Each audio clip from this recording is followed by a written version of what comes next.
હવે આ જે બી અત્યારે સિચ્યુએશન ચાલી રહી છે સ્ટુડન્ટ્સમાં એને લઈને એક હું તમને થોડું મોટિવેશન થોડું હું તમને જે છે તમારો મોટિવેશન તમારું જે મોરાલ છે એને હું અપ કરી દઉં જરા.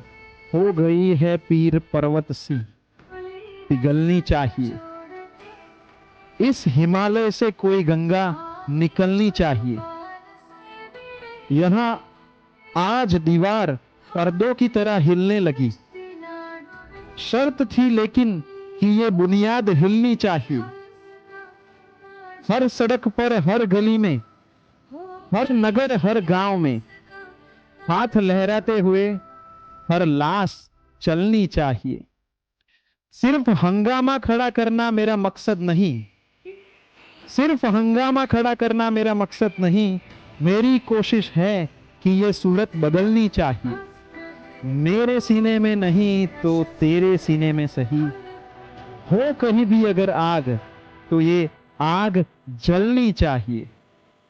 तो भाई जरा पण गभरावन નથી, અમે તમારી સાથે છે, બસ તમે તૈયારી કરો અને આગળ વધો.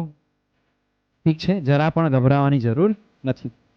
ઓકે, બધું જ સિલેબસ વિશે ક્લિયર કરી દીધું છે. હવે કન્ટેન્ટ વિશે બી ક્લિયર કરશું અને એક્ઝામ પણ મસ્ત રીતે આપીશું અને આપણે સીટ લઈને જઈશું. બરોબર.